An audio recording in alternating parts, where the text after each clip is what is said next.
Hi friends, this is Vincent. நம்ம சேனலுக்கு உங்களை அன்புடன் வரவேற்கிறேன். நம்ம சேனல் வந்து பார்த்தீங்கன்னா இன்ஜினியரிங் ஃபர்ஸ்ட் செமஸ்டருக்காக நிறைய வீடியோஸ் வந்து உங்களுக்காக நம்ம அப்லோட் பண்ணிட்டு இருந்தோம். சரியா, செகண்ட் செமஸ்டருக்காக நிறைய வீடியோஸ் வந்து அப்லோட் பண்ண ஆரம்பிச்சிட்டோம். நம்ம சேனலோட வாட்ஸ்அப் குரூப்பில் கண்டிப்பாக ஜாயின் பண்ணுங்க. ஏன்னா வாட்ஸ்அப் குரூப்பில் தான் நம்ம நிறைய விஷயங்கள் உங்களுக்காக நம்ம ஷேர் பண்ணிட்டு இருக்கோம். அதனால் வாட்ஸ்அப் குரூப்பில் கண்டிப்பாக ஜாயின் பண்ணுங்க. வாட்ஸ்அப் குரூப்போட லிங்க் டிஸ்கிரிப்ஷன் பாக்ஸில் இருக்குது. ஓகே ஃப்ரெண்ட்ஸ், அதாவது நமக்கு வந்து ரிசல்ட் இப்போ தான் வந்துச்சு. இந்த ரிசல்ட் வந்த டைமில் அதாவது இப்போ நீங்கள் உங்கள் மனசுக்குள்ளே ஒரு விஷயம் இருந்துகிட்டே இருக்கும். நான் வந்து அதாவது ஆல் கிளியர் நான் பண்ணிட்டேன் அப்படின்னா நீங்கள் அடுத்த ஸ்டேஜ் என்ன பண்ணணும்? இல்லை சார் எனக்கு ஒரு அரியர் விழுந்துச்சு, நான் என்ன பண்ணணும்? இல்லை சார் எனக்கு மேக்ஸில் மட்டும் அரியர் விழுந்துருக்கு, நான் என்ன பண்ணணும்? எனக்கு 4 பேப்பரில் அரியர் போட்டாங்க, நான் என்ன பண்ணுறது? எனக்கு 5 பேப்பரில் அரியர் போட்டாங்க, நான் என்ன பண்ணுறது?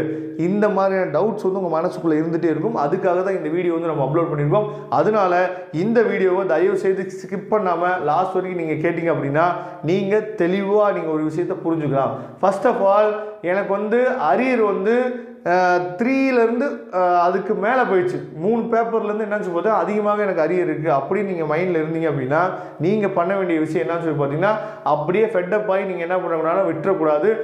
என்னடா 3 பேப்பரா 4 பேப்பரா அரியர் விழுந்துருச்சா அப்படின்னு சொல்லி விட்டுறக்கூடாது. உங்களுக்கு தெரியும் நீங்கள் ப்ரிப்பேர் பண்ணி எழுதுனீங்களா அப்படிங்கிறது உங்களுக்கு நல்லாவே தெரிஞ்சுக்கும். ஏன்னா நிறையா பேர் அந்த 12th முடித்து அந்த ஒரு காலேஜ் செட்டப்புக்குள்ளே வர்றதுக்கே ரொம்ப நாள் ஆயிடும். ஓ இப்படி தான் பேப்பர் திருத்துவாங்க போல், ஸ்கூலில் இப்படி பண்ணுவாங்க, ஆனால் காலேஜில் வந்து இப்படி தான் பேப்பர் திருத்துவாங்க போல், இப்படி தான் நம்ம ப்ரிப்பேர் பண்ணணும் போல் அப்படிங்கிற விஷயம் வந்து உங்களுக்கு அந்த ஃபஸ்ட் செமஸ்டர் எழுதிட்டு இருக்கும் போது தான் உங்களுக்கு தெரிஞ்சிருக்கும். சரியா, அதனால 3 பேப்பர் அதிகமாக விழுந்துச்சு அப்படின்னா தயவு செய்து நீங்கள் காலேஜில் என்ன பண்ணுங்கன்னு பார்த்தீங்கன்னா நல்லா பசங்களோட என்ஜாய் பண்ணுங்கள். நல்லபடியாக நீங்கள் என்ன பண்ணலாம், என்ஜாய் பண்ணலாம். ஆனால் அந்த பசங்க யாருமே என்ன பண்ண மாட்டாங்கன்னு சொல்லி பார்த்தீங்கன்னா உங்களோட லைஃபுக்கு எதுவுமே ஹெல்ப் பண்ண மாட்டாங்க அப்படிங்கிறத தெளிவாக நீங்கள் புரிஞ்சுக்கணும். காலேஜ் படிக்கிறப்ப மட்டும்தான் அந்த ஃப்ரெண்ட்ஷிப் வந்து இருக்கும். அதுக்கப்புறம் மிஞ்சி போனால் என்ன பண்ணுவான்னு சொல்லி பார்த்தீங்கன்னா ஒரு ஃபங்க்ஷனுக்கு இந்த மாதிரி தான் கூப்பிட்றதுக்கு வாய்ப்பு இருக்கும். நான் ஃப்ரெண்ட்ஷிப் வேணான்னு நான் சொல்ல, பை சேம் டைம் நீங்கள் என்ன பண்ணி பார்த்தீங்கன்னா உங்கள் படிப்புலேயே நீங்கள் கான்சன்ட்ரேட் பண்ணணும். அப்படி இல்லை அப்படின்னா நம்மளும் அந்த கேட்டகரியில் போய் சேர்ந்துடும். இன்ஜினியரிங் படித்தா வேலை கிடைக்காது, நீங்களும் சிம்பிளாக சொல்லிட்டு போயிடுவீங்க. ஆனால் அப்படி கிடையவே கிடையாது. அதனால் தயவு செய்து இந்த 3 அரியர் இல்லை 3 அரியருக்கு வேலை விழுந்துருச்சு அப்படின்னா டெய்லியும் கொஞ்சம் படிக்கிறதுக்கு நீங்கள் ரெடி ஆயிருங்க. என்ன சார் டெய்லியும் படிக்கணுமா? அப்போ அந்த அரியரை அந்த செகண்ட் செமஸ்டர்லேயே நம்ம என்ன பண்ணோம், அடுத்து ஒரு வாய்ப்பு கொடுப்பாங்க. அடுத்த வாய்ப்புலேயே நான் என்ன பண்ணுச்சு பார்த்தீங்கன்னா அந்த அரியரை நான் கிளியர் பண்ணிடணும் அப்படிங்கிற ஒரு எய்மில் நீங்கள் இருந்தீங்க அப்படின்னா ஈஸியாக உங்களால் கிளியர் பண்ணிடலாம். ஓகே, இப்போ 3 அரியருக்கு கீழே ஒரு 2 பேப்பரு இல்லை 1 பேப்பரு மேக்ஸில் மட்டும்தான் சார் அரியர் இருக்குது அப்படின்னா நீங்கள் பண்ண வேண்டியது, நான் திரும்ப சொல்லக்கூடிய விஷயம் என்னன்னு சொல்லி பார்த்தீங்கன்னா ரெகுலராக ப்ராக்டிஸ் பண்ணால் மட்டும்தான். மேக்ஸில் மட்டும் அரியர் வச்சுருந்தீங்க அப்படின்னா ரெகுலராக என்ன பண்ணுங்க பார்த்தீங்கன்னா ப்ராக்டிஸ் பண்ணுங்கள்.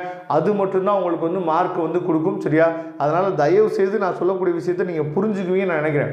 ரெகுலராக நீங்கள் ப்ராக்டிஸ் பண்ணால் மட்டும்தான் நீங்கள் என்ன பண்ண முடியும்னா அச்சீவ் பண்ண முடியும். கடைசி நேரத்தில் செகண்ட் செமஸ்டர் நடக்கிற நேரத்தில் இல்லை அடுத்த வாய்ப்பு உங்களுக்கு கிடைக்கிற நேரத்தில் நம்ம பார்த்துக்கலாம். ஏன்னா நிறைய பேர் பண்ணுறது என்னென்னா ஒரு அரியர் தானே இருக்குது அப்படியே அசால்ட்டாக விட்டுருது. 3 அரியர் இருக்க பசங்க கூட என்ன பண்ணுவான்னு சொல்லி பார்த்தா கொஞ்சம் சுஜாரிச்சு படிக்கிறதுக்கு இருப்பாங்க. ஆனால் நமக்கு ஒரு அரியர் தானே இருக்குது பார்த்துக்கலாம். எப்போ எக்ஸாம்லாம் கால்ஃபர் பண்ணுவாங்க, எப்போ கால்ஃபர் பண்ணுவாங்க அப்படின்னா அரியர் எக்ஸாம் எப்போ இருக்குது, அரியர் டேட் என்ன, அரியருக்கு ஃபீஸ் பண்ணணும், அந்த மாதிரி டைம் இருக்குது பார்த்தீங்கன்னா அப்போ தான் பையன் வந்து என்ன பண்ணுவான் அந்த பேப்பர்லாம் நோட்ஸ்லாம் எடுத்து அப்படியே தூசி தட்டி எடுக்கிறது. இந்த மாதிரி விஷயத்தில் நீங்கள் இருந்தீங்க அப்படின்னா கூடயே இன்னொரு பேப்பர் உங்களுக்கு வந்து அரியராக வந்து வர்றதுக்கு வாய்ப்புகள் வந்து அதிகமாக இருக்குது. அதனால் தயவுசெய்து அந்த விஷயத்தை விட்டுறாதீங்க, டெய்லியும் ப்ராக்டிஸ் பண்ணுங்கள். ஓகே, அடுத்து நான் ஃபுல் கிளியர் பண்ணிட்டேன் சார். ஃபுல் கிளியர் நீங்கள் பண்ணிட்டீங்க அப்படின்னா பிரச்சனையே இல்லை. எல்லாத்துலேயுமே என்ன அது கிளியர் பண்ணிட்டீங்க அப்படின்னா பிரச்சனையே இல்லை, சந்தோஷம், ரொம்ப சந்தோஷம். அப்படி நீங்கள் இருந்தீங்க அப்படின்னா ரொம்ப சந்தோஷம். ஆனால் இந்த சந்தோஷம் என்ன பண்ணிடக்கூடாதுன்னா உங்கள் மனசுக்குள்ளே ஒரு அசால்ட்டான ஒரு திங்கிங்கை கொண்டு வந்துடக்கூடாது. ஃபஸ்ட் செமஸ்டர் நம்ம என்ன பண்ணிட்டோம், ஃபுல்லாக கிளியர் பண்ணிட்டோம், செகண்ட் செமஸ்டர் தான்டா அதே மாதிரி பார்த்துக்கலாம்டா அப்படின்னு சொல்லிட்டு நீங்கள் ஃபஸ்ட் செமஸ்டருக்கு போட்ட ஒரு ஹார்ட் ஒர்க்கை செகண்ட் செமஸ்டருக்கு போட மாட்டீங்க. நிறையா பேர் அசால்ட் ஆயிடுவீங்க. அப்படி மட்டும் விட்டுறாதீங்க. ஏன்னா இதெல்லாம் பை எக்ஸ்பீரியன்ஸ்லாம் சொல்கிறோம், பசங்களுக்கு இந்த மாதிரிலாம் நடந்திருக்கு. சரியா, அதனால் ஃபுல் கிளியர் எனக்கு ஆகிடுச்சு, அதனால் நான் என்ன பண்ண தேவையில்லை, நான் ஃபுல்லாக அசால்ட்டாக அப்படியே விட்டுட்டு எக்ஸாம் அப்போ பார்த்துக்கலாம், அதான் ஃபஸ்ட் செமஸ்டர் நமக்கு எழுதிட்டோம்ல, அதான் பாஸ் பண்ணிட்டோம்ல, அதே மாதிரி இங்கேயும் பை லக்கில் இல்லை வந்து பார்த்தீங்க அப்படின்னா லாஸ்ட் டைம் ப்ரிப்பேர் பண்ணால் போதும் அப்படி இப்படின்னு சொல்லிட்டு உங்கள் மனசுக்குள்ளே நீங்கள் ஒரு செட்டப் இந்நேரம் க்ரியேட் பண்ணி வச்சுருப்பீங்க. நம்ம கடைசியாக படிக்கவே இல்லை ஆனால் நம்ம பாஸ் பண்ணிட்டோமே அப்படின்னு சொல்லி அந்த செட்டப் கூட நீங்கள் வச்சுருப்பீங்க. அதெல்லாம் வந்து ஒரு எக்ஸாமில் நடக்கும், இன்னொரு எக்ஸாமில் நடக்கும்னு நம்ம சொல்ல முடியாது. அதனால் தெளிவான மைண்டோட எப்பயும் போல நீங்கள் ப்ரிப்பேர் பண்ணிட்டே இருந்தீங்கன்னா நல்ல மார்க்கு நல்ல பர்சன்டேஜ் வந்து நீங்கள் ஸ்கோர் பண்ணலாம். அதே மாதிரி ஒவ்வொரு செமஸ்டரோட பெர்சன்டேஜுமே நமக்கு ஆட் ஆகிட்டே வரும். அது ஃபைனலாக நமக்கு வந்து எல்லாம் சேர்ந்து தான் நமக்கு ஒரு பெர்சன்டேஜ் நமக்கு கொடுக்கும். அந்த பெர்சன்டேஜ் தான் உங்களுக்கு வேலையையும் கொடுக்கும். சரியா? அதனால் தயவுசெய்து நல்ல ஒவ்வொரு செமஸ்டருமே நல்லபடியாக ப்ரிப்பேர் பண்ணுங்கள், நல்லா என்ஜாய் பண்ணுங்கள், பை சேம் டைம் நல்லா படிங்க. அதுதான் நமக்கு முக்கியம், அதுதான் நம்ம லைஃபு. அதை நீங்கள் தெரிஞ்சுக்கங்க.